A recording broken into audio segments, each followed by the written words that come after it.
Bueno, bienvenidos a todos y todas al Club Argentino de Ajedrez.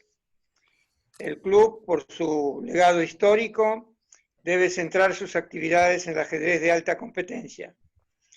Esto se refleja por la importante participación de grandes maestros y maestras y jugadores de muy buen nivel en todos nuestros torneos.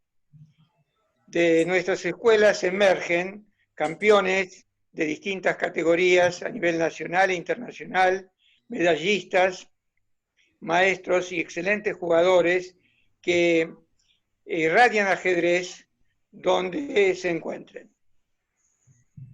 Independientemente de ello, estamos realizando acciones y conferencias intervinculadas con el ajedrez en distintos aspectos de la vida.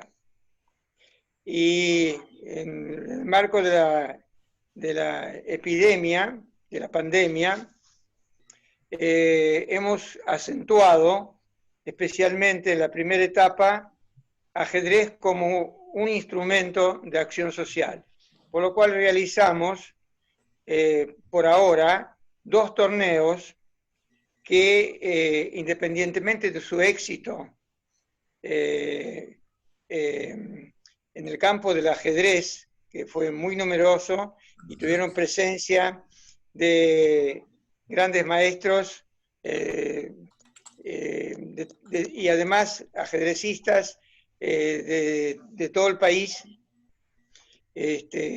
fueron torneos con clara intencionalidad de apoyar a los sectores más pobres. Por eso hemos dedicado estos recursos en forma directa a 2 fundaciones, Fundación Sí y una fundación Sembrando Oportunidades, que es una fundación todo de damas, y su presidente también está vinculado con nuestro club, es la hija de uno de los integrantes de nuestro club. Hemos realizado distintas conferencias vinculadas a la pandemia y a la ciencia, y en este caso estamos entrando en una conferencia en el marco de lo que nosotros llamamos ajedrez y cultura. Concretamente, en este caso, es origen y evolución del ajedrez. Bueno, tengo que presentar a nuestra conferencista.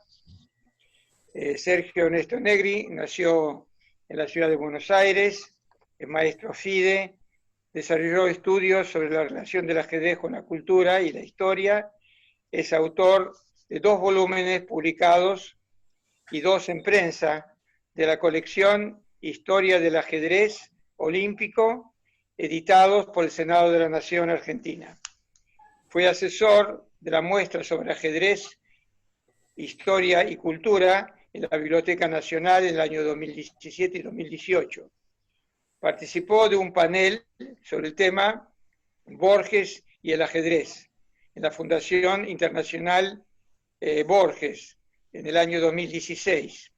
De paso, les quiero informar de que tuve comunicado con la señora Kodama y mandó sus saludos y no pudo participar, aunque quería hacer todo el esfuerzo, y por cuestiones técnicas. Sobre justamente Borges, tiene un libro que analiza el vínculo con Borges y el ajedrez, que aún no fue editado. Publicó trabajos en las materias de su especialización en Europa Press, en Página 12, y en los sitios de ajedrez con maestros, Ajedrez 12, el blog de la Fundación Kasparov para Iberoamérica y ChessBase, en especial en inglés y castellano. En su actividad profesional es administrador gubernamental del Poder Ejecutivo Nacional, con desempeño en las áreas de educación, salud y cultura. Es un hombre conocido, y yo diría reconocido, y muy respetado en nuestro club. Uno de sus últimos encuentros fue la presentación del libro Historia del ajedrez olímpico, el segundo tomo, que se denomina Generación Plateada. Plateada del año, es la historia justamente del comité del ajedrez olímpico desde el año 1950 al año 1976. Esta conferencia se realizó en la Sala Naidorf con la presencia de numerosos maestros, ajedrecistas y hombres de la cultura, con la presencia del gran maestro internacional Oscar Pano, hoy desde mi punto de vista la figura más emblemática del ajedrez argentino, 26 veces campeón de nuestro club. Este libro que se presentó en el club era coactuado con el contador Aguiñariz, que me parece que debe estar entrando si es que todavía no entró. Estuvieron presentes numerosas autoridades de todas las instituciones, inclusive el presidente de la Federación Argentina de Ajedrez. Más que una presentación de un libro, se transformó en un seminario del cual nadie quiso salir y terminó en un horario totalmente atípico. Quizá lo más importante de lo que yo quisiera decir de él, que es un hombre que actúa como un voluntario más, con la modestia que siempre lo caracterizó. Le voy a pasar al ingeniero Castiglioni la conducción para que coordine la conferencia. Muchas gracias a todos. Gracias a usted, Chasquiel, y vamos a escucharlo al conferenciante. Entonces, cuando usted esté listo, Sergio. Sí, ya mismo. Bueno, un saludo grande. Bueno, primeramente, un agradecimiento al Club Argentino, in totum, Club Argentino para cualquier ajedrecista del país y del mundo significa mucho, ¿no? Para los que no estén tan en el tema, en 1927 se organizó uno de los matches por campeonatos mundiales más importantes, Capablanca y Alekhine, y lo organizó nada menos que el Club Argentino de Ajedrez. Desde 1905 en adelante, decir ajedrez es decir Club Argentino de Ajedrez en nuestro país, y es un orgullo que me hayan permitido este espacio. Le agradezco muchísimo a Oscar, al presidente, le agradezco mucho al muy entusiasta Carlos Parodi, que estuvo todo este tiempo organizando e instándome a esta charla. Le agradezco mucho a José Castiglione por todo y por administrar. A todos los presentes hemos intercambiado algunas palabras, especialmente familiares, amigos, y acaba de entrar José Copier, el historiador argentino más prestigioso. Está Daniel Larriqueta, que fue prologuista del primero de los libros que mencionó el presidente. En fin, les agradezco muchísimo. Vayamos al tema y luego de la charla vamos a intercambiar, que eso creo que va a ser muy jugoso. Vamos a compartir el documento.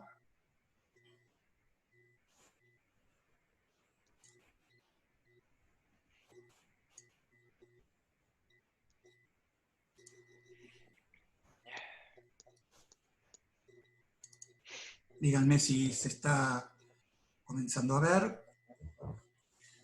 Les voy diciendo.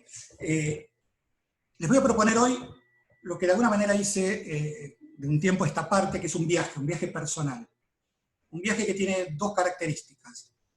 Por un lado, el entusiasmo, la inquietud del conocimiento, y por otro lado, la pasión que genera el ajedrez para todos los que alguna vez llegamos a él. Vamos a hacer un viaje hoy, si me permiten, lo haremos juntos, tratando de llegar hasta el origen, tratando de arribar a un punto que es muy difícil de arribar, pero por lo menos nos vamos a aproximar todo lo que fuera posible. Yo elegí esta imagen inicial que corresponde a la Capella Palatina, en Palermo, en Sicilia. Es una de las primeras imágenes que existen en el mundo europeo sobre el ajedrez. Es del siglo XII. Sicilia, para los que conocen y los que han seguido la historia y la cultura, es un lugar particularmente sincrético, es un lugar de encuentro de civilizaciones. Y como se ve en esta imagen, que representa un mosaico que está en los altos de la Capella Palatina, hay dos figuras de perfil árabe que están jugando a un juego que semeja mucho a lo que nosotros conocemos por ajedrez. Desde luego que es el ajedrez de los árabes. Y acá vamos a comenzar el viaje, desde un punto que confluyen las culturas del mundo. ¿Pero qué es el ajedrez? ¿Es lo que conocemos hoy? ¿Es lo que en algún momento del tiempo nació? ¿Es el ajedrez con las reglas nuevas que de alguna manera se forjó en la España del siglo XIV, siglo XV? ¿Es el ajedrez que codificó Philidor en el siglo XVIII? Hay que definir bien qué es ajedrez y según donde nos posicionemos, podemos considerar a otros juegos que son, el ajedrez es legatario de esos otros juegos, a los que vamos a denominar, a los efectos de esta charla y en la bibliografía así se dice, protoajedrez. ¿Y cuáles son las características que se le puede dar a cualquier juego que merezca ser tildado de protoajedrez?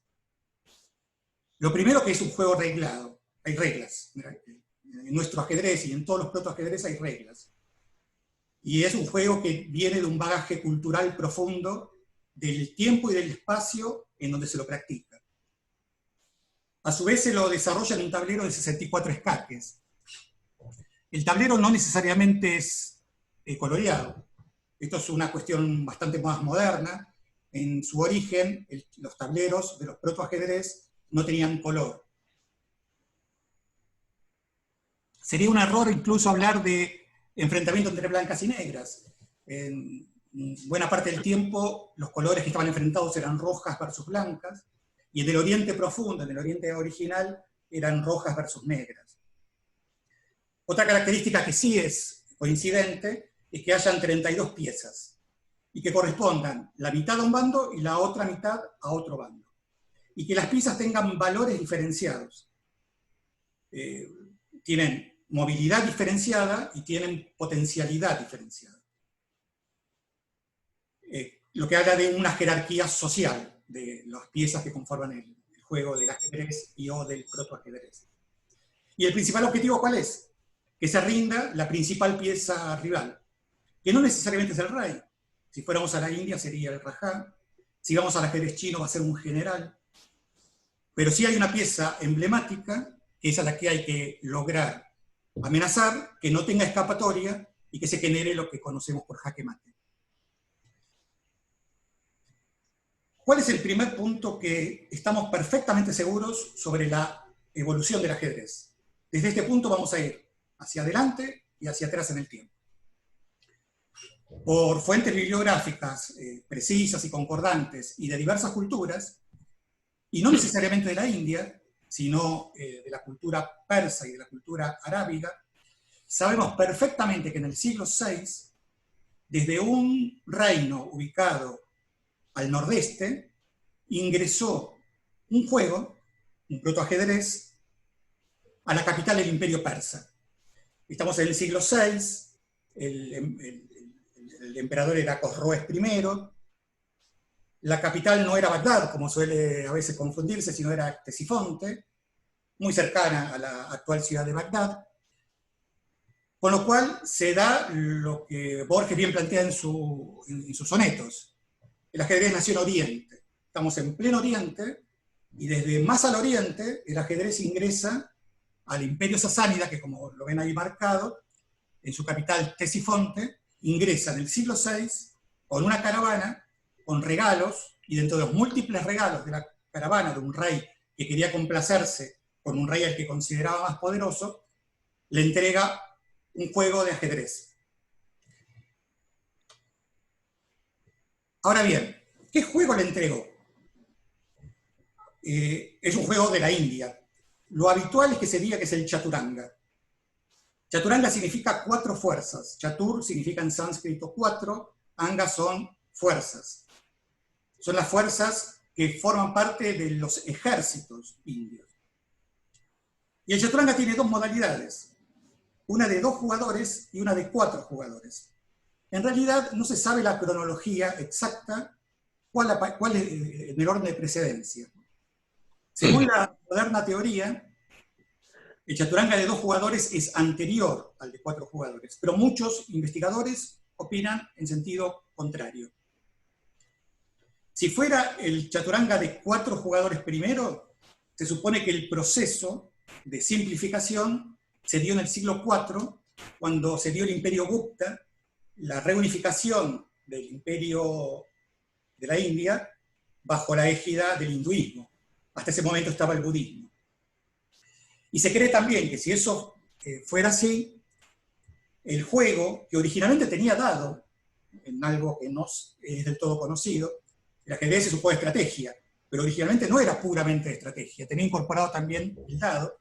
Se supone que el hinduismo, por su rigidez, eliminó al dado y desapareció del juego.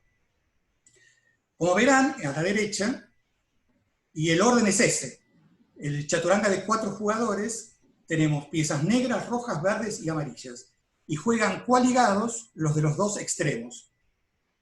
Y la ubicación corresponde a los puntos cardinales, norte, sur, oeste y este, ¿verdad? Después podemos entrar un poquitito más en detalle de las piezas, si valiera la pena, pero lo que quisiera significar son estas características.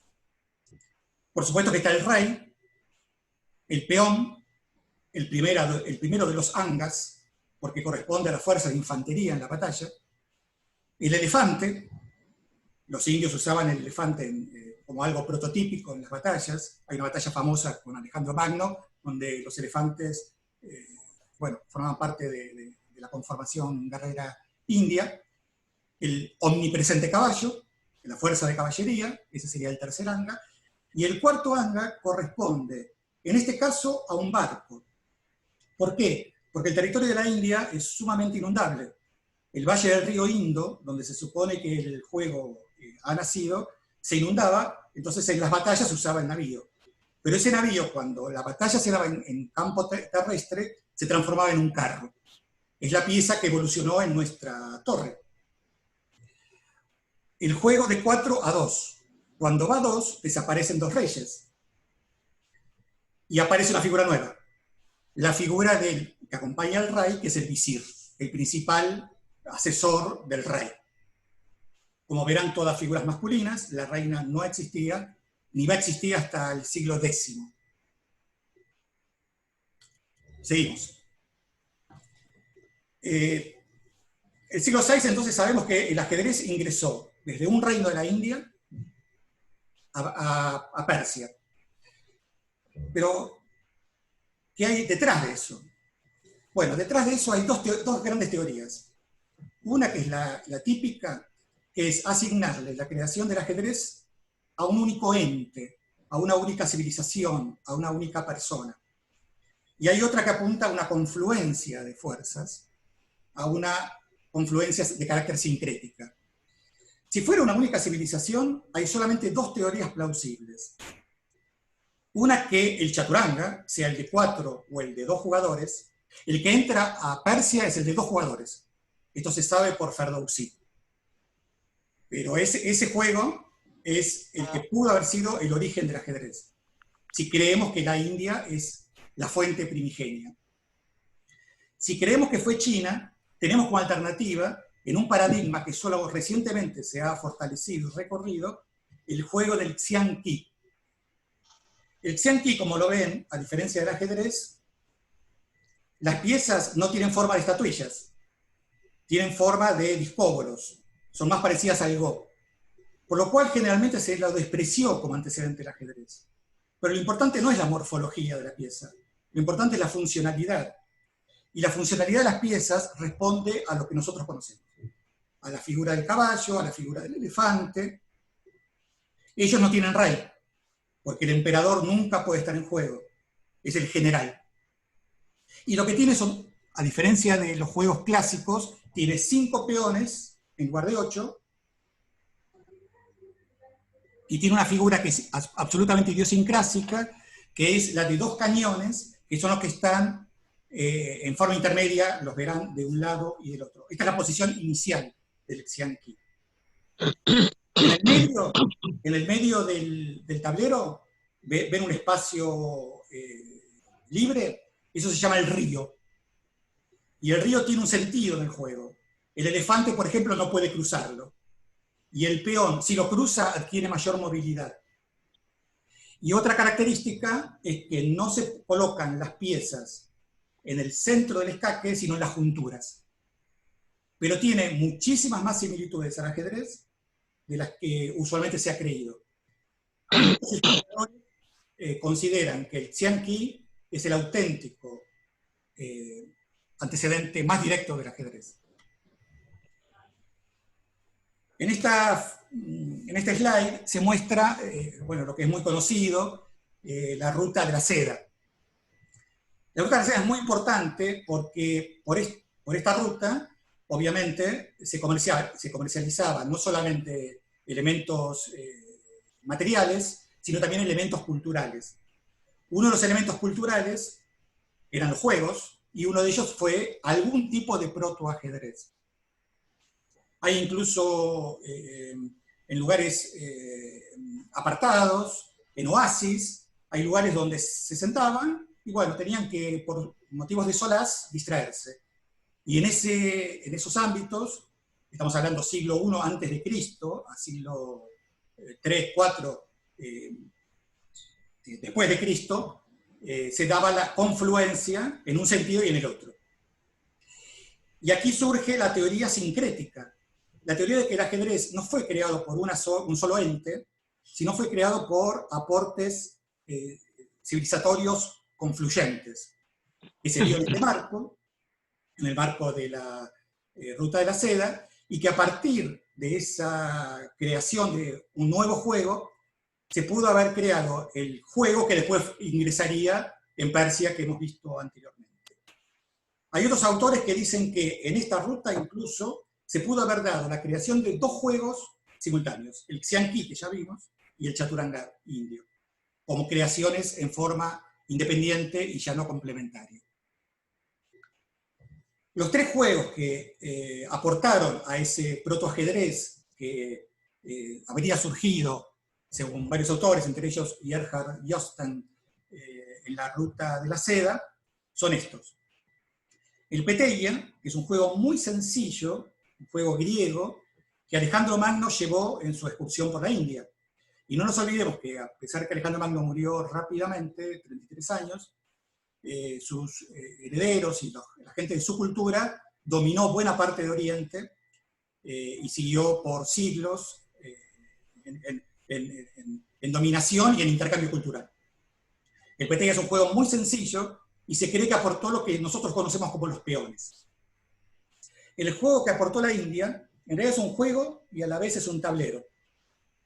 Se llama Ashtapada, tiene unas marcas en el tablero que no se sabe cuál es el sentido.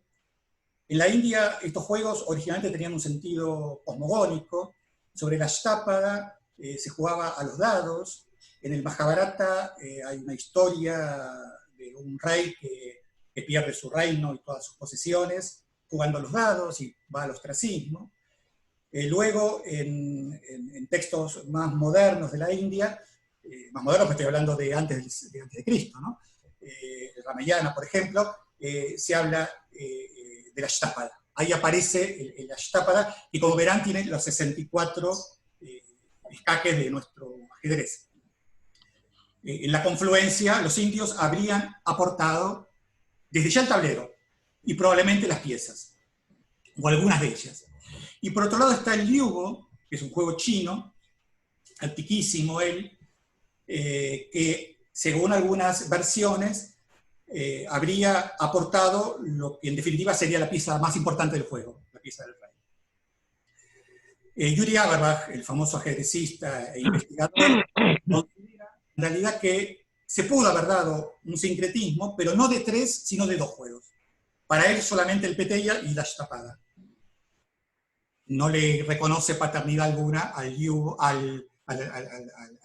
la cultura china, digamos. ¿En qué momento se habría dado este sincretismo? Ya hemos visto la ruta de la seda.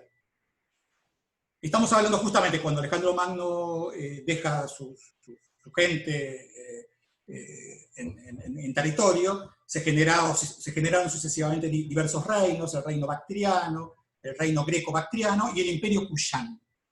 El imperio Kushan étnicamente era chino, pero a su vez geográficamente muy vinculado a la India y a su vez culturalmente muy asociado a los griegos. Así que se daba la confluencia perfecta y atraviesa la ruta de la seda que hemos visto.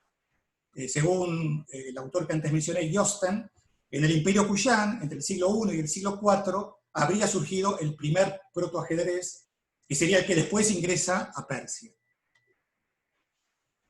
Bueno, los que dicen que el origen es indio, tienen muchos motivos para afirmarlo. Primero, porque lo reconocen las culturas posteriores. Ferdowsi, que es un hombre de la cultura persa muy reconocido, tiene un libro, Shahnameh se llama, donde tiene un capítulo dedicado al ingreso del ajedrez a Ctesifonte, a la capital del imperio sasánida. Y la ubica cronológicamente en el siglo VI, como lo hemos dicho antes.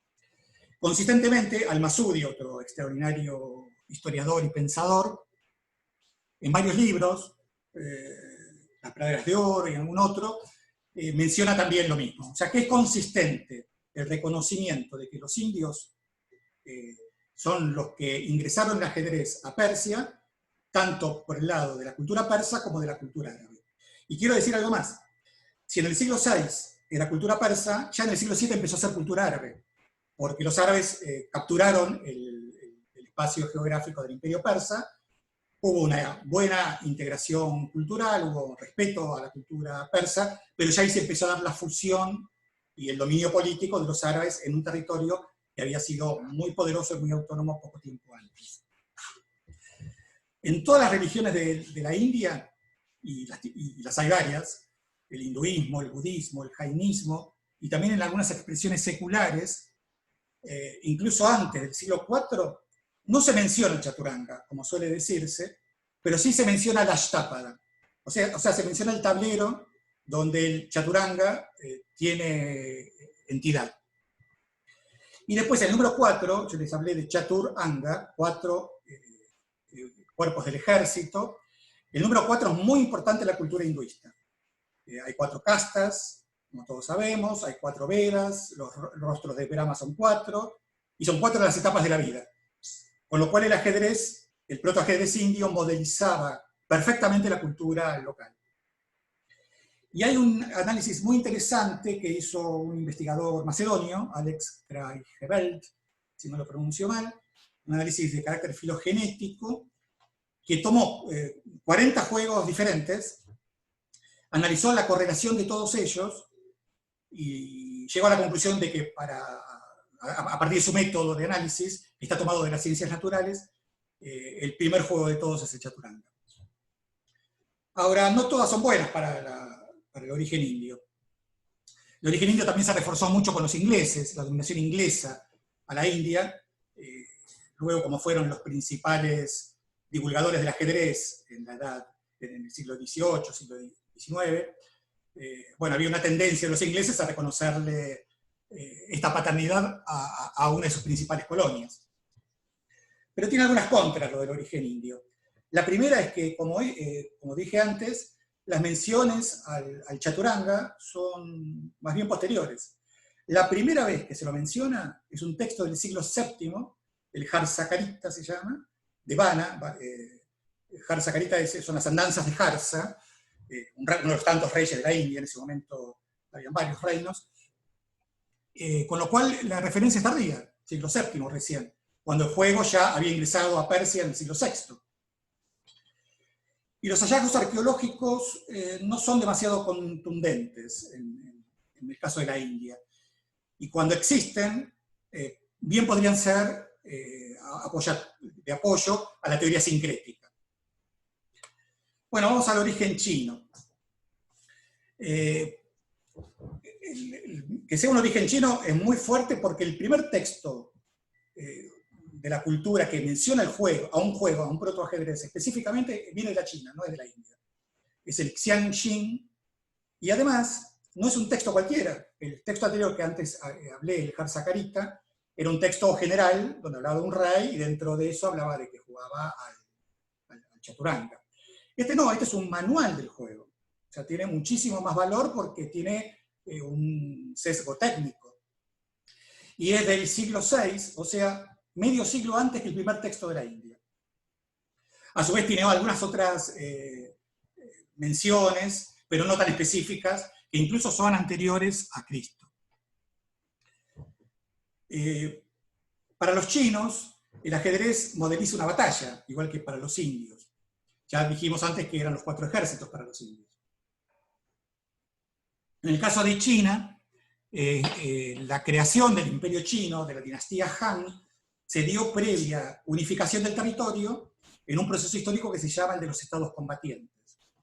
Se supone que en un invierno muy crudo, el general que tenía que dominar el último de los reinos, eran 7, para poder unificar el país, bueno, el general, para entretener a su tropa, un invierno muy crudo, no podía cruzar el río. Recuerden que en el tablero hay un río, en el tablero del Xiangqi. Esa es una de las leyendas que tienen los chinos. No significa que se inventó en el siglo II a.C., pero sí que guarda cierta sincronía histórica. Si se inventó en los primeros siglos después de la época cristiana, bueno, el recuerdo de esta batalla emblemática estaba muy fresco. Y el Xiangqi es tan importante que al día de hoy se juega en China. Yo he tenido oportunidad de estar, bueno, fue una oportunidad en la vida, y he visto en la calle jugar a personas al Xiangqi. En cambio, el chaturanga se perdió en la nube de los tiempos. Así como no se sabe muy bien cuándo apareció, tampoco se sabe bien cuándo fue desapareciendo. El Xiangqi tiene vigencia. Al día de hoy, en Beijing, se puede ver a gente jugarlo en las plazas. Y en cualquier otro país de la cultura china del lejano oriente. Ahora, ¿cuáles son las contras de esta teoría? Xian, bueno, responde a un ideograma, por supuesto, pero en una de las traducciones más habituales se dice que es elefante. Y el elefante no forma parte de la cultura china. No es que no hayan tenido elefante los chinos, lo tuvieron en tiempos prehistóricos. Pero digamos que en tiempos más recientes no han tenido elefante, con lo que daría la pauta de que el juego sería heredado de los indios, de la India, digamos. La otra idea es que el elefante es una pieza menor del juego. Pero las palabras tienen siempre mucha polisemia. Bueno, Daniel Larriqueta lo podría decir perfectamente. Xian también significa símbolo, con lo cual estaríamos en el juego del ajedrez simbólico. Y Xian también es el nombre del general al que querían atrapar para unificar el territorio de China en ese episodio de los estados combatientes del siglo II a.C. Así que tiene una contra, pero no tanto. Y la otra contra, que también se da en el caso de la India, pero en este caso todavía más, no hay hallazgos arqueológicos convincentes. Los que hay son del siglo X, así que no nos ayudan mucho. Si fuera un origen sincrético, bueno, se apoya a esta teoría, primero en una tesis de la teoría de los juegos, que dice que la tendencia es ir de la simplicidad a la complejidad. Con lo cual no hay que ver al ajedrez o al protoajedrez en forma aislada, sino como parte de un árbol evolutivo general. Por otro lado, los procesos culturales, como bien lo sabemos, y muchas veces lo deseamos, responden a aportes civilizatorios de los... que yo entré. ¿Perdón? José, ¿hablaste algo? No, seguí, continúa. Gracias, José. No. El otro es que la ruta de la seda, bueno, como comenté antes, es un lugar de intercambio no solamente de mercancías, sino también de productos de la cultura. Y todos los hallazgos arqueológicos importantes tienen que ver con la ruta de la seda. Y en puntos distantes. Con lo cual da esta sensación de un juego que pudo haberse creado en su derredor o que fue trasladado, al menos a nivel de difusión, en su curso. Ahora, ¿cuáles son las contras de esta teoría? Y una que es muy casi metafísica, es autoexplicativa, es como decir, bueno, se creó de alguna manera y no importa que hayan comprobaciones, constataciones o hallazgos más conclusivos. Y además, al no responder a un nacionalismo, a una nación determinada, a una cultura determinada, no hay geografía, digamos, no hay textos nacionales que reivindiquen lo que es común a varios pueblos. Los hallazgos arqueológicos, hay muchos. Cuando en la nota ahí se habla de los de Harappa y Mohenjo-Daro, bueno, corresponden a la India, pero actualmente es territorio de Pakistán, son del tercer milenio antes de Cristo. Están lejos de ser el ajedrez. Muchas veces cuando se hablan de hallazgos arqueológicos, son piezas aisladas que responden a objetos sacrificiales, objetos religiosos, cosméticos, de la casa, etc.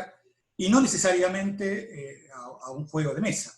Si vemos un elefante, ¿qué es? ¿La pieza del elefante o es la representación real de un elefante? Por eso siempre es muy importante cuando se habla de hallazgos arqueológicos, bueno, analizarlos en su contexto. Y desde luego es mucho más importante no un hallazgo aislado, sino cuando corresponden a un conjunto de piezas, un set de piezas, digamos. Por eso se descartan las de Harappa y las de Mohenjo-Daro, pero sí habla de que el hombre está asociado a los juegos de forma muy prematura, ¿no? Tercer milenio antes de Cristo. Ya después vamos a ver el caso de Egipto y vamos a ver que sucede lo mismo. Las piezas que se creen que sí pueden tener que ver con algún protoajedrez son las de Dalbersin Tepe, en el actual Uzbekistán, y corresponderían al siglo II. Después tenemos las de otras también en Uzbekistán, cercanas a Samarcanda, que serían del siglo VI o VII. Hay pruebas de carbono, en fin. Todos estos hallazgos, bueno, están exhibidos en museos. En Samarcanda está en el Museo de Samarcanda. Están exhibidos en museos, se hacen las pruebas de carbono 14, etc., pero siempre están sujetos a investigación. Hay unas piezas de terracota que son del siglo VI. Esto es muy interesante porque son del sur de la India, o sea, ya alejados de la ruta de la seda, con lo cual habla de una difusión del ajedrez por el interior del subcontinente. Y se hallaron unas piezas en Albania, curiosamente, que corresponderían al siglo VII, y Albania en ese momento estaba vinculado a lo que es el Imperio Bizantino. Ahora después vamos a ver por qué. Esas serían las primeras piezas de Europa.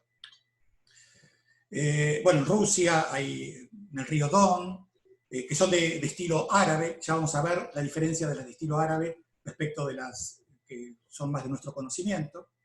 Las piezas de San Genadio, que los españoles suelen decir que son las más antiguas de Europa, son también de perfil árabe, pero son recién del siglo X. Está el famoso ajedrez de Carlomagno. Bueno, Carlomagno es muy anterior, ya sabemos, pero es toda una fantasía.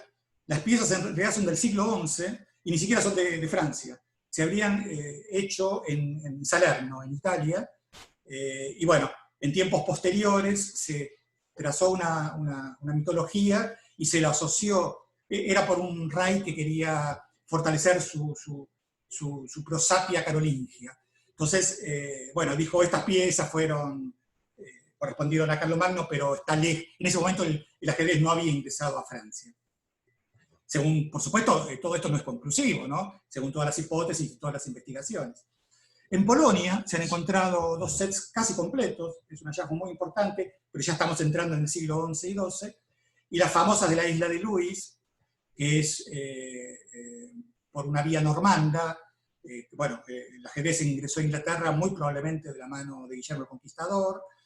Bueno, y hay muchísimas piezas, 78 nada menos, hermosas además, que fueron encontradas en unas islas que están muy cerquita de Escocia.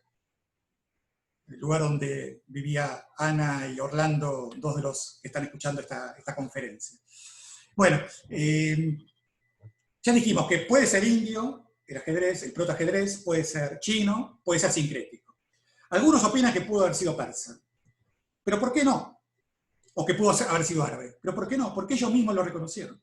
Los mismos persas dijeron, el juego ingresó desde la India, y nosotros le aportamos a la India el nard. El nard es el juego que evolucionó en lo que hoy conocemos como backgammon.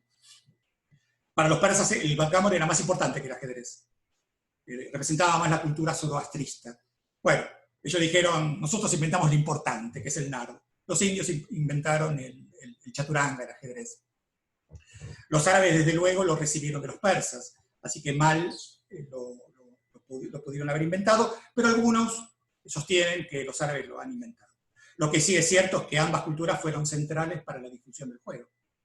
En el caso persa, primero los árabes, al dominar el territorio de Persia, lo asimilaron, lo tomaron como propio, y ya los árabes en toda su conquista lo llevaron a Europa y al norte de África. Y en el caso de Persia, a su vez, fue a Bizancio y fue a Rusia. Y por Rusia llegó al norte de Europa. El de Bizancio fue, bueno, hay varias teorías, pero una muy probable, cuando echaron al sucesor de Cosroes I, que les comenté antes del siglo VI, su nieto, Cosroes III, cuando los árabes dominan el territorio, Cosroes III, ¿dónde se exilia? En Bizancio. Seguro se llevó elementos de la cultura, pero se cree que el ajedrez pudo haber ingresado incluso antes a ese territorio, ¿no? Cuando hablamos de Bizancio, obviamente estamos hablando de Constantinopla y estamos hablando de Estambul. Bueno, y los árabes, por supuesto, lo llevaron a Europa, lo llevaron a España fundamentalmente. Hay que recordar que en Córdoba se instaló el sultanato, dominaron España hasta el siglo XV, ¿no? Muchos siglos, así que formó parte de su bagaje cultural que ingresó a España, y lo llevaron también al sur de Italia. Si recuerdan la presentación, la primera filmina, ¿dónde era? En Sicilia. Bueno, ahí está el aporte árabe, ingresando por el sur de Italia. En cambio, por el norte de Italia ingresaron de la mano de Bizancio. Acá se ve mejor la secuencia geográfica. El Imperio Sasánida lo ven en el extremo derecho. El Imperio Sasánida desaparece, se transforma en el mundo árabe, que va dominando en el siglo, a partir del siglo VII, desde ya, va dominando todo el territorio e ingresa por España, y ahí va a ingresar el ajedrez, e ingresa por el sur de Italia. Pero a su vez los persas, en sí mismos, van por Constantinopla e ingresan por Europa del Oriente. Era la vía de difusión más importante, las dos vías de difusión más importantes del ajedrez. Por Oriente y por Occidente y por el sur, y meridionalmente. La conquista árabe acá se ve más claramente. Córdoba fue un centro muy importante, fue la capital del sultanato, la trasladaron de Bagdad a Damasco y de Damasco a Córdoba. Bueno, y los árabes tienen una importancia fundamental para que el ajedrez ingrese a Europa vía España y vía, como dije antes, el sur de Italia. Acá se ven los dos tipos de ajedrez. En el mundo persa, al protoajedrez se lo llamaba katrang o chatrang. Como verán, tenía forma de objetos, tenía imágenes. En cambio, en el caso musulmán, el chatrang, por un impedimento del Corán, no se podían representar imágenes ni de personas ni de animales. Entonces, las piezas tenían un sentido más abstracto, un sentido del todo abstracto. Así que las piezas son las mismas, las funcionalidades son las mismas, pero se pasó de lo descriptivo a lo abstracto. Otra teoría que en una época tuvo mucho asidero era el origen egipcio del ajedrez. Esto lo hemos discutido alguna vez con José Copié, que también investigó el tema. El origen egipcio del ajedrez, a mi juicio, está descartado, porque en realidad se trata de otro juego. Se trata del Senet, que en realidad es, de alguna manera, el padre de todos los juegos. Ahora vamos a ver de qué tiempo data. Los hallazgos arqueológicos, las imágenes en tumbas y en monumentos egipcios, corresponden al Senet, no corresponden a un protoajedrez. No hay 64 escaques, recuerdan la clasificación, ¿no? no hay una pieza principal a la cual combatir, pero no se le, en su momento tuvo mucha importancia esta teoría, había un historiador español, Brunet y Bellet, catalán, bueno, español-catalán, que sostuvo esa teoría. A mi juicio y el de muchos investigadores, en realidad corresponden a otro juego, y sin embargo no le falta razón. ¿Por qué? Porque es el origen de todos los juegos. Así que en el fondo de la historia, el Senet tiene que ver con el ajedrez. Pero hay una desconexión geográfica y temporal muy grande. La desconexión temporal ya la vamos a ver. Y la desconexión geográfica es porque el mundo egipcio tenía más vínculo con Grecia y con Roma que con Persia y con el mundo árabe. Esos fueron los mecanismos de difusión del ajedrez desde el siglo VI en adelante, como hemos visto. En un tiempo, sobre todo en la Edad Media, pero también más tarde, en Europa se hablaba mucho de un origen griego del ajedrez. Se hablaba de que les había inventado en el sitio de Troya, bueno, hay toda una mitología. Se decía que Platón lo había mencionado, etc., pero no es el ajedrez. Es el mismo error que se comete cuando se habla de la cultura egipcia. O sea, es otro juego, es el Peteia. Pero ¿qué sucede? Ya lo vimos el Peteia, ¿no? Que del Peteia pudieron haber surgido los peones que en definitiva terminaron el ajedrez en la ruta de la seda, como se vio en las imágenes anteriores. Pero ¿qué pasa con el Peteia? ¿Qué pasa? Y va a pasar también con un juego romano que vamos a ver más adelante. Los textos antiguos, de Platón o el que fuere, cuando hablaban de un juego, al traducirse esos textos en la Edad Media a las lenguas romances, latinas o no, como el ajedrez tomó tanta fuerza en la Edad Media en Europa, siempre lo traducían por ajedrez. Entonces se decía, Platón habló del ajedrez. No, él habló del Peteia. Pero en los textos que leían los europeos, decía ajedrez. Entonces se generó toda esa confusión entre lingüística y cultural. Obviamente el juego griego, por los mismos motivos que en el caso egipcio, hay una desconexión temporal y geográfica, no pudo haberse inventado ahí. Hay muchas, además de las teorías, ya hemos repasado las principales. Las teorías principales se apoyan generalmente en tres elementos.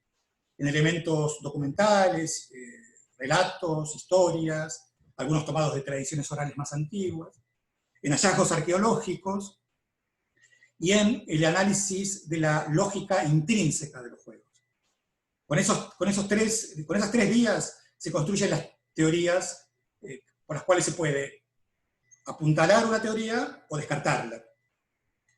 Como hemos visto, hemos apuntalado la teoría india, la teoría china, la teoría sincrética, hemos descartado la persa, la árabe, la griega, la egipcia.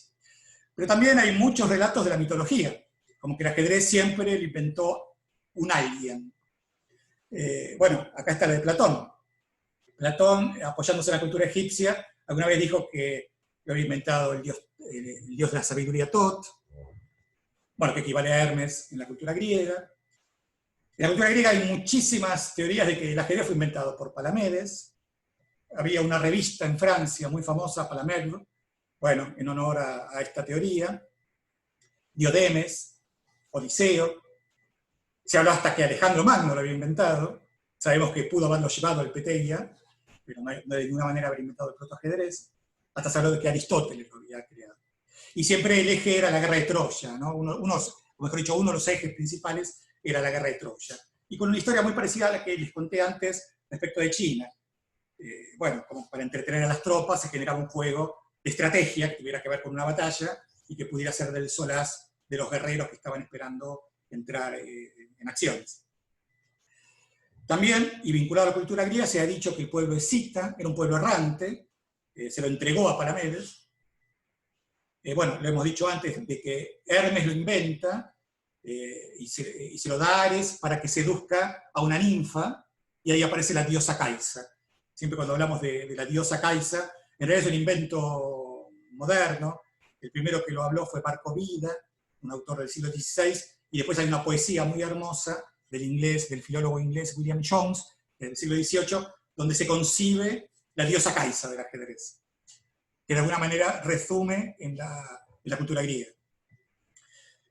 Yendo más a Oriente, en la India hay una historia hermosísima, que es de la esposa del rey de los demonios, Ravana, Mandodari se llamaba, que como entró su marido en conflicto con el dios Rama, esto habría surgido en lo que actualmente es Sri Lanka, lo que antes llamábamos la isla de Ceilán. Bueno, para que su marido no entrara en conflicto con el dios, inventó un juego para apaciguarlo. Esa es una historia que se comenta mucho en la India, siempre de tono mitológico. Y el ex campeón mundial, Anand, menciona la teoría inversa. Y Anand dice que se la comentó su abuela, que en realidad fue al revés. Fue el demonio Ravana que inventó el ajedrez y se lo legó como un regalo a su esposa. Bueno, en China hay dos ideas mitológicas que se remontan hasta el siglo XXVIII y XXVII a.C., uno de ellos es el emperador amarillo, y hasta se ha hablado de la tradición bíblica, ¿no? Como que el ajedrez lo inventó Moisés, Salomón, los nietos o hijos de Noé, el hijo de Caín y Enoch, y hasta se ha dicho de Adán, digamos, ¿no? A la hora de soñar se han dicho muchas cosas. Eso era en cuanto a mitología.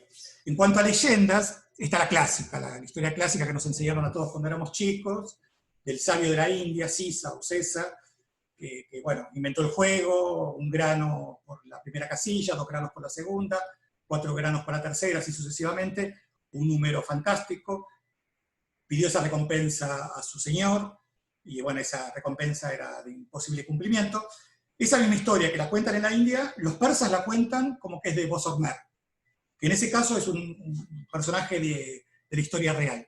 Y los árabes también la comentan en su cultura como que es Gursin. Después hay otra batalla entre Gab y Talhand, en la India, donde eran los hijos de Parichea, muere el esposo de Parichea, y sus hijos se pelean por el reino. Uno de ellos muere en la batalla, y para modelizar esa batalla le inventaron el ajedrez, y ya les comenté antes la historia de los reinos combatientes de China. Se ha hablado del filósofo Jerjes, la cultura persa, se ha hablado de la reina de Palmira de Egipto, Zenobia, y Átalo III de Pérgamo, lo dice un escritor muy famoso, Geoffrey Chaucer, bueno, el escritor de los cuentos de Canterbury. Bueno, para él fue Átalo III de Pérgamo. Pero se han dicho de todo respecto al origen del ajedrez, que pudo haber sido celta, que lo pudieron haber hecho los indios en América, los incas o los mapuches, los masones, que ha sido de la Atlántida, y hasta alguien ha supuesto que tuvo un origen extraterrestre. Acá lo vamos a ver rápidamente en imágenes. El Senet a la izquierda, el que le siguió, que es el juego real de Ur, pero que es más parecido al backgammon. El Ludus Latunculorum romano, un juego muy importante, muy parecido al Peteia, pero que le agrega una pieza más. El ajedrez bizantino, que es circular. Se ha llegado a imaginar un ajedrez zodiacal. Al-Masudi lo menciona en un libro del siglo X. Bueno, el gran Alfonso X de Castilla, en su libro icónico, dentro de los tantos tipos de ajedrez que compila, presenta estos que son gigantescos, el grande ajedrez, y este otro, el ajedrez de las 4 estaciones, que si lo miramos con perspectiva, tiene un aire al chaturanga, de 4 jugadores. Estos son los descomunales, el ajedrez de Curie, que tuvo cierta entidad en la Edad Media y en siglos posteriores, y el ajedrez de Tamerlán, el líder turco-mongol, que era, bueno, todo a lo grande. Este es el ajedrez que él inventó, con 2 casillas, estas 2 casillas que están fuera del tablero tienen valor. Ahí el rey se refugia y no puede ser atacado. Y el ajedrez llegó hasta el espacio exterior. En la Soyuz 9, en 1970, jugó la tripulación con 2 cosmonautas. Y este es el tablero del Museo de Ajedrez de Moscú. Es un tablero precioso que, como verán, tiene intersecciones para que las piezas no vuelen por el efecto gravitatorio. Y también está en el mundo de la ficción, hay infinidad de ajedrezes.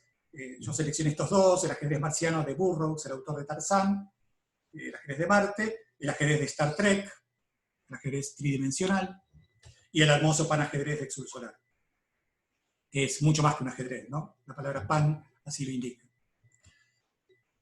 Bueno, empezamos con las conclusiones rápidamente. Me estoy extendiendo un poquitito, José, me parece, pero creo que seguimos hasta el fin de la presentación. Adelante, El que está dilema ya interesante. lo apuntamos. Si fue creado por una sola entidad o por aportes civilizatorios concurrentes. Esta discusión viene del siglo XVIII en adelante y no está saldada. Hay un dilema ontológico que, bueno, a mí me parece genial y que lo planteó muy bien nuestro escritor Ernesto Sábato, la idea de que el ajedrez en realidad no fue inventado, sino que fue descubierto. Se le da un criterio de inmanencia muchísimo más poderoso. Y algunos antecedentes metafísicos del ajedrez podrían apuntalar a esta idea del agnóstico Sábato. Los principales vectores de transmisión son por intercambios comerciales de la ruta de la seda, lo hemos visto perfectamente, las invasiones y conquistas, los musulmanes a Persia y Europa, y los europeos luego cuando nos conquistan en América y cuando vuelven por Oriente. Pero también hay una forma pacífica de simbiosis cultural, que eso sucedió con el caso de los persas a través de Bizancio y de Rusia, y los bizantinos por toda Europa. Al cabo de todo, no sabemos cuál es el origen del ajedrez. Por eso esta exposición apunta a conocer todas las teorías en vigor. Cada uno tendrá su postura, hay mucho para profundizar. Yo sugiero dos cosas siempre en estos análisis. Primero, que se eliminen los sesgos nacionalistas. Cada cultura quiere ver que lo suyo es más importante que lo del otro. Y aquí hay que hacer una mirada de carácter holística, universal. Y otra cosa que sugiero es no manejarnos con prejuicios. Cuando estamos muy convencidos de una teoría, solemos no ver las apoyaturas nuevas que se van sucediendo, que fortalecen teorías alternativas. Si me preguntan a mí, desde ya que yo ascribo a la teoría sincrética, pero con modestia, con escepticismo. Por eso el final es tratar de hacer un inventario de lo que sabemos, lo que suponemos y lo que ignoramos. Por supuesto que sabemos que el juego nació en Oriente, no hay ninguna duda de ello, que hay tres teorías que le dan sustento a su origen primigenio, India, China y sincretismo cultural, que ingresó a Persia en el siglo VI, lo sabemos perfectamente, está perfectamente documentado. Y acá entramos a nivel de las suposiciones. Muy probablemente haya sido el Chaturanga el que ingresó a Persia, y muy probablemente haya sido el de la modalidad de 2 jugadores. Sabemos perfectamente que las menciones literarias vinculadas al Xianqi en un caso y al Chaturanga en el otro son del siglo IV y del siglo V, China e India en ese orden. Sabemos que el Xianqi y el Chaturanga no son juegos sacralizados, que han tenido su propio proceso de evolución. Sabemos que hay dos juegos previos, en el caso de la cultura china el Yugo, en el caso de la cultura india la Shtapad. Seguimos ignorando qué fue primero, si el Chaturaji o el Chaturanga. Cuando hablamos de Chaturaji es el Chaturanga de 4 jugadores, ¿no? La tendencia es a creer que fue primero el Chaturanga. Sabemos que hay una versión del Xianqi que se sigue jugando hoy, mientras que el Chaturanga desapareció completamente. Ignoramos por cómo y se dio esa desaparición del Chaturanga. Si uno va a la India, es muy difícil encontrar elementos de su cultura actual que lo invoquen. Suponemos desde ya que la ruta de la seda se dio el sincretismo cultural. Ignoramos si se dio a partir de eso la existencia de un solo juego o 2 juegos simultáneos, como antes mencioné. Suponemos que los 3 juegos de origen fueron el Yugo, la Shtapad y el Peteia. Suponemos que se dio entre el siglo II a.C. y el siglo III después de Cristo en el espacio geográfico del reino de Bactria y del ulterior Imperio Kushán. Sabemos que los hallazgos arqueológicos más antiguos son del siglo VI después de Cristo. Suponemos que van a haber más hallazgos en el futuro y que ahí vamos a poder fortalecer alguna teoría. Sabemos que hay que profundizar, desde luego. Sabemos que hay mucho por investigar todavía. Y sabemos que algún día, si no hallamos la respuesta, por lo menos nos vamos a aproximar todo lo posible a ella. ¿Y qué sabemos, sin ninguna duda? Que el ajedrez nos seguirá fascinando a todos, por siempre.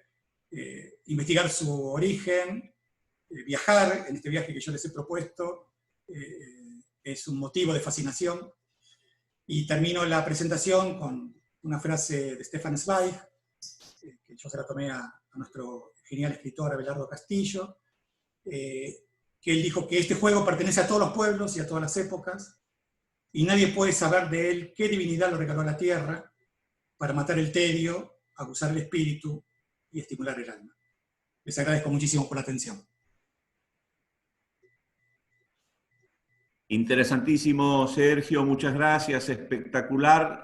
Nos hemos deleitado. Ya voy a ceder la palabra al presidente del Club Argentino de Ajedrez para que haga su cierre y su agradecimiento a él. Pero antes, si me permiten, quisiera agradecer la presencia de la gente que nos está acompañando, particularmente saludar al gran maestro internacional Oscar Pano, campeón mundial juvenil y gloria del ajedrez argentino. Muchas gracias, maestro, por acompañarnos. Es un privilegio tenerlo. Al señor Daniel Larriqueta, escritor e historiador. Al señor José Copié, historiador de ajedrez y problemista, autor de Historia del ajedrez argentino. A la maestra internacional, profesora Beatriz Marinello, ex vicepresidente de la FIDE y expresidente de la United States Chess Federation y campeona femenina de Chile. A la señora Kayo Suzuki, que nos acompaña desde Japón, a pesar del cambio horario. Konnichiwa, Mrs. Kayo, gracias por acompañarnos. Al árbitro internacional, profesor Luis Escalice.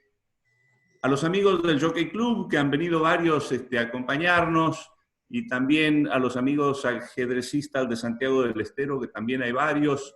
Muchas gracias por estar aquí. Y demás maestros, autoridades, amigos, ajedrecistas en general, que nos han acompañado en esta conferencia. Es un gusto haber tenido un público tan numeroso y distinguido. Bien, por favor, si tiene su micrófono listo, el presidente del Club Argentino. ¿Cómo no? Percibo que fue una conferencia magistral y escuchamos, además de la historia del ajedrez, una interrelación tan amplia sobre la historia en general, inclusive con matices que interrelacionan la religión, en particular la religión musulmana, con detalles sumamente importantes. Yo creo que esta conferencia abre para cada uno de los que escuchamos un mundo para seguir pensando, para seguir investigando. Así que no queda más que agradecer a Negri, como siempre, por esta magistral conferencia. Muchísimas gracias. Y muchísimas gracias a cada uno de ustedes por involucrarse constantemente en las conferencias del Club Argentino de Ajedrez. Muchas gracias. Gracias, Oscar, muchas gracias. Gracias a todos. Si alguien quiere, no sé, hacer algún comentario, Sí. quiero agradecer que está Enrique Ariñariz también presente, bueno, amigo, compañero de ruta, lo acabo de ver. No sé si Oscar Pano también estaba por ahí. Bueno, un saludo grande al maestro, ¿no? Oscar, no lo mencioné al principio porque no lo vi. La verdad que, por suerte, no supe que estaba, porque me hubiera metido mucha presión. Lo respeto tanto a Oscar que tengo miedo a su opinión ulterior. O sea, fue más relajado mi presentación. Porque, bueno, para todos sabemos, ¿no? Oscar Pano es símbolo del ajedrez argentino, es un mito viviente. Bueno, a él no le gusta. Sergio, perdón, el maestro quería hablar. Pano quería hablar. Bueno, muy agradecido, maestro. Es un orgullo y un honor que haya estado con nosotros. No, saludarlo a Negri con mucho cariño, agradecerle esta presentación magistral y agradecer al Club Argentino también por la iniciativa. Esperemos que se repita. Quiero agradecerle muy especialmente al gran maestro Oscar Pano por su presencia, y ya me referí a él, no sé si escuchó la parte de la presentación, y bueno, espero que podamos contar con él, y a lo mejor con Arguiñariz y con el propio Negre, a un encuentro para ilustrarnos más sobre toda esta vasta obra que ellos han producido. Muchísimas gracias, maestro. Sergio, pregunto si podemos habilitar preguntas para alguien que desee o hacer algún comentario. Por supuesto, José, sí, sí, con toda libertad, preguntas, comentarios, lo que sea, críticas, lo que sea. Sí, Entonces, puedo. a los presentes los invitamos a que aquel que desee preguntar abra su micrófono y bueno, si son varios, en todo caso, vuelcan su intención de hacerlo en el chat y seguimos el orden que ahí resulte. Pero, ¿quién es el que estaba hablando recién? Sí, ¿me escuchan? Sí, José, Sí, ¿me escuchan? sí, sí. escuchamos. Ah, bien. Bueno, en primer lugar quería agradecerle al Club Argentino, a Oscar, representante máximo del Club Argentino, por esta iniciativa muy importante para conocer la historia, la génesis de la historia del ajedrez. Y por supuesto a mi viejo amigo Sergio por esta magistral charla que nos ha dado, esta síntesis en la que yo coincido grandemente con la concepción sincrética del ajedrez. Mucho no hay que agregar en lo que vos decís. Obviamente, Sergio, vos estás en la búsqueda de la verdad, una verdad bastante lejana, bastante misteriosa que siempre se nos va a escapar. No sé si la humanidad puede llegar a la síntesis total de ella, pero bueno, todos estos aportes son importantísimos para que futuros investigadores puedan ahondar en el tema, que quizás como vos de alguna manera lo diste a entender José Brunelli Bellet hace muchos años en su famoso libro El ajedrez, investigaciones sobre su origen, a pesar de que él tiene una mirada algo, digamos, nacionalista o particular respecto a que el origen del ajedrez es egipcio, pero bueno, él lo hacía hace más de 100 años esto, sin tener las herramientas y el tiempo que, bueno, ha transcurrido y que, bueno, muchos investigadores, en lo que vos te incluís, han podido ahondar sobre el tema. Sí, yo creo que en verdad vos de alguna manera lo decís, si bien la génesis del ajedrez puede ser de los juegos, ¿no? El padre de los juegos, el CENET, pero bueno, como tiene una relación muy importante con los juegos romanos, los juegos griegos, como el Peteia, eh, todo se correlaciona. No cabe duda que es de Oriente, no cabe duda que, bueno, todo lo que se sabe posteriormente, que de Persia los árabes lo llevaron a Europa y ahí se expandió por el mundo. Pero queda siempre latente eh, el tema, eh, el tema misterioso. ¿Es de la India? ¿Es de China? ¿Es de Persia? Bueno, creo que sí, que vos das bastante bien en el clavo. Este es un juego verdaderamente sincrético. Es un juego que pertenece a todas las culturas, como bien lo dejaste trascender. Te felicito nuevamente, felicito al Club Argentino de Ajedrez y sigan con estas iniciativas porque son unas iniciativas culturales claves para entender no solamente el origen del ajedrez, sino seguir en la senda de este apasionante arte que nos, a pesar de los siglos transcurridos, hoy conmueve y dinamiza a toda la humanidad, porque el ajedrez va a permanecer a pesar de las máquinas, a pesar de la intencionalidad de algunos que dicen que el ajedrez está terminado. El ajedrez no está nunca terminado, el ajedrez es un juego que pertenece a todas las culturas. Gracias, Sergio, gracias, Oscar, por todas estas iniciativas. Gracias, Josecito, gracias, Josecito. Es un honor que estés con nosotros y tu palabra es muy valiosa, sos unos historiadores, el historiador por antonomasia del país. Y bueno, tenemos siempre mucho contacto con José, de intercambio y bueno, de opiniones, a veces divergemos, a veces no, pero lo que importa es la pasión y lo que importa es el camino, ¿no? Importa mucho el camino y no tanto las... ahí está mostrando, Carlos Parodi está mostrando el libro, bueno, tiene varios, José copié, ¿no? Pero ahí está mostrando Carlos el libro prototípico de él, que es de consulta obligada para el que quiera saber algo del ajedrez argentino. Muchas gracias, José. Yo quisiera agradecerle especialmente a Kayo Suzuki de Japón. Muchas gracias, es una amiga. Creo que la diferencia horaria en su caso no es tan grave porque son 12 horas, ¿no? Así que, o más o menos.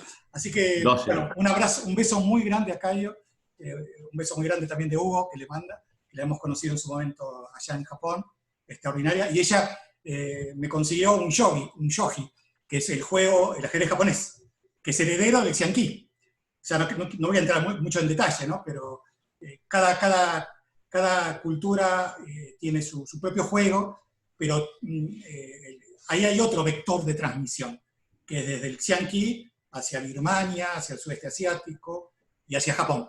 Y en el Japón es un juego bastante parecido al Xiangqi, aunque tiene sus diferencias, se llama Shogi, y gracias a Kayo Suzuki yo lo pude tener y lo tengo en mis manos. Muchas gracias, Kayo. Está Luis Sánchez de España, le quiero mandar un abrazo. Ahí sí hay un problema de horario, Luis, creo que está madrugando, pero bueno, los españoles son medios de trasnochar, así que son ajedrecistas. A Luis le mando un fuerte abrazo. Y está también Osmar Santoro, un docente universitario muy reconocido, también le quiero mandar un abrazo porque no lo hemos nombrado. Hay varias preguntas en el chat. Yo tomé dos. Si me quieren Gerardo Sergio se interesa por conocer la introducción de la figura de la dama, si se puede afirmar que sucedió en Europa. Si quiere Gerardo hacer uso de la palabra, o si no, queda la pregunta para Sergio. Sí. Yo creo que el tema de la mujer y el ajedrez va a ser tema de otra charla, por eso no quisiera adelantarme mucho. Digamos que la pieza de la reina obviamente es una invención de la Edad Media, y obviamente es una invención, una incorporación, una invención, para ser más exactos en el lenguaje, europea. Y allá se están peleando bastante los muchachos de Europa. Como nosotros estamos en Argentina, en el fin del mundo, tratamos de ver las cosas con perspectiva. El ajedrez se modernizó con dos esfuerzos muy grandes del siglo XV. El principal se dio en lo que hoy es el Reino de España, digamos, ¿no? Está de 1475, Sketch de Amor, hay un hermoso poema, se cree que es de 1475, no tiene datación, pero digamos que es de fines del siglo XV, donde por primera vez se describe una partida de ajedrez. Y se puede incluso reproducir. Para los ajedrecistas es una defensa escandinava. Entonces aparece la pieza de la reina, y encima con el movimiento ampliado.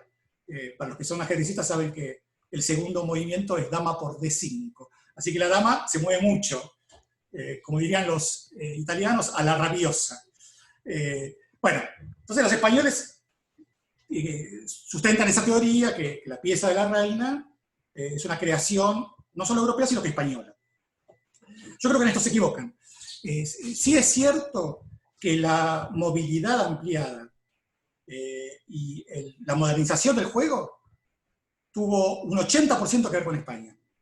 Igualmente yo investigaría un poquitito Italia. Hay un libro de Luca Pacioli, que es de 1500, con imágenes de Leonardo da Vinci, entre paréntesis, que también ya está incluida la pieza de la reina y con el movimiento ampliado. Pero la pieza de la reina ya aparece en un texto del siglo X. Un texto que se llama Versus de Scacchis. Es un texto que aparece en el centro europeo, en lo que en ese momento era el Imperio Germano-Romano, y llegó a ese territorio que actualmente corresponde a Suiza, que es un monasterio, el monasterio de Iseldin se llama, o algo parecido. Perdón la pronunciación, ¿no? Hay temas de idiomas. Y se cree que esa pieza de la reina fue concebida en homenaje a la emperatriz del Imperio Germano-Romano. No se sabe si a la esposa de Otón I, o a la esposa del Otón II. Una de ellas era bizantina, y la otra era italiana y la tenía como parte de su dote nupcial. En España, hasta el siglo XIII, y estamos hablando de Alfonso X, todavía la reina no había aparecido. Lo que pasa es que cuando aparece con toda la fuerza. y aparece de la mano de Isabel la Católica. Entonces recuperan el territorio español. España echa a los moros, difunde el ajedrez en forma excepcional por América y por el lejano oriente.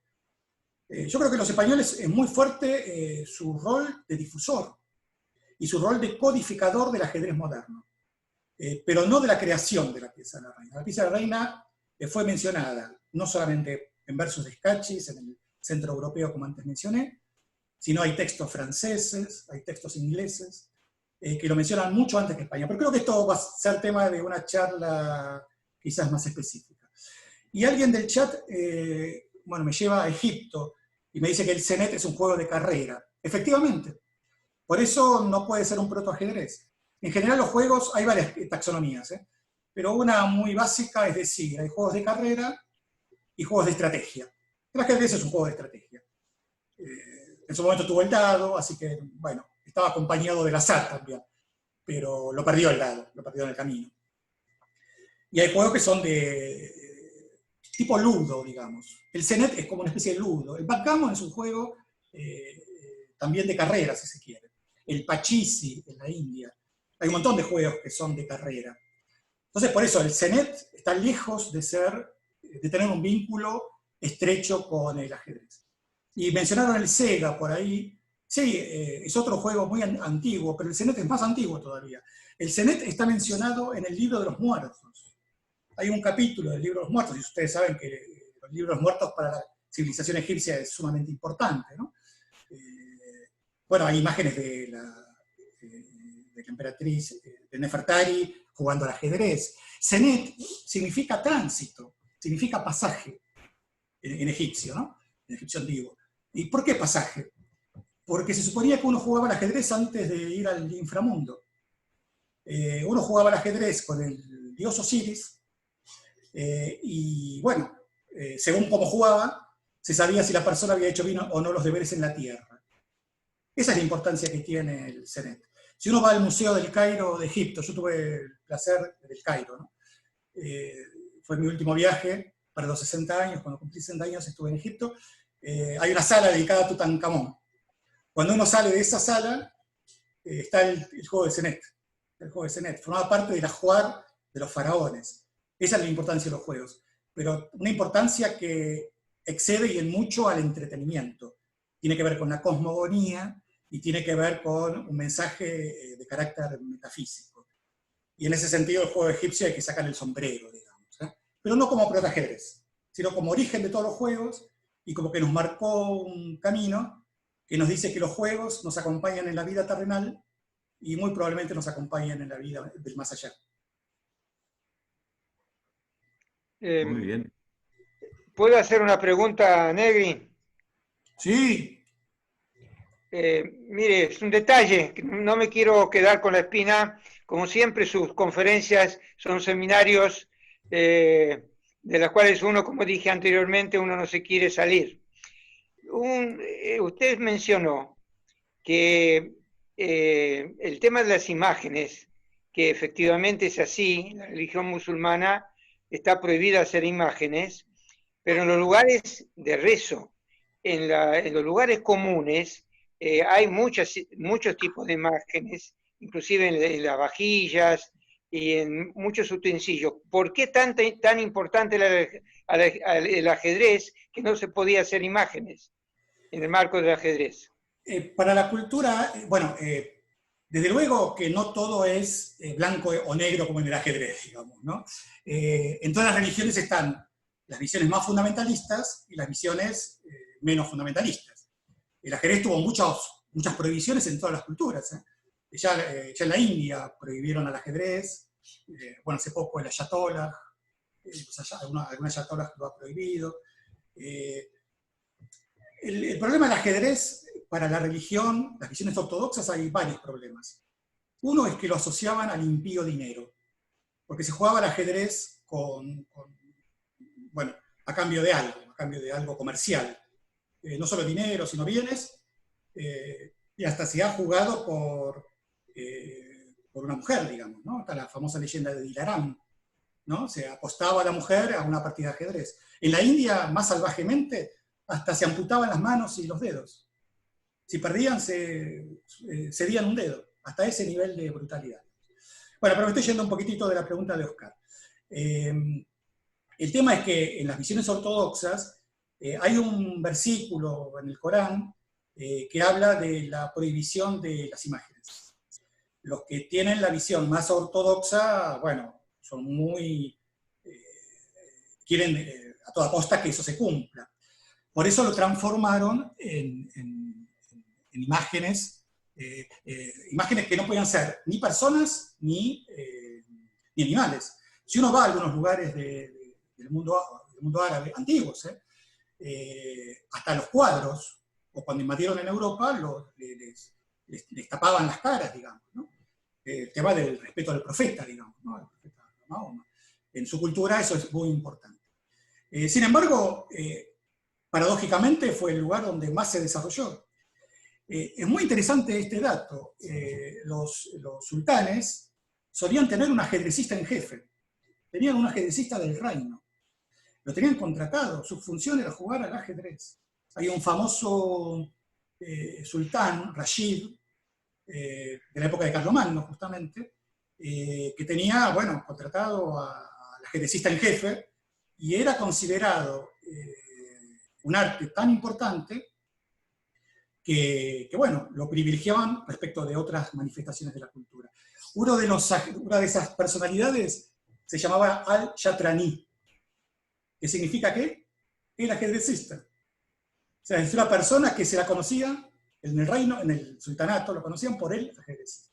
Esa es la importancia. Pero al mismo tiempo, insisto, las visiones más ortodoxas eran de la idea, de la tensión, de que no aparecieran imágenes, y de hecho, el juego de San Genario que yo mencioné antes de España, son imágenes, son piezas sin imágenes, son piezas del estilo árabe.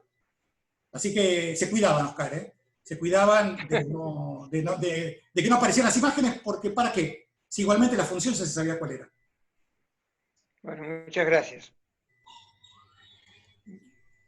Bueno, si no hay más preguntas, entonces vamos a dar por finalizada esta importantísima conferencia y agradecerle nuevamente a nuestro amigo por su modestia y por su formación tan profunda en este campo. Muchas gracias nuevamente. Gracias a todos, gracias al club, gracias a todos. Gracias.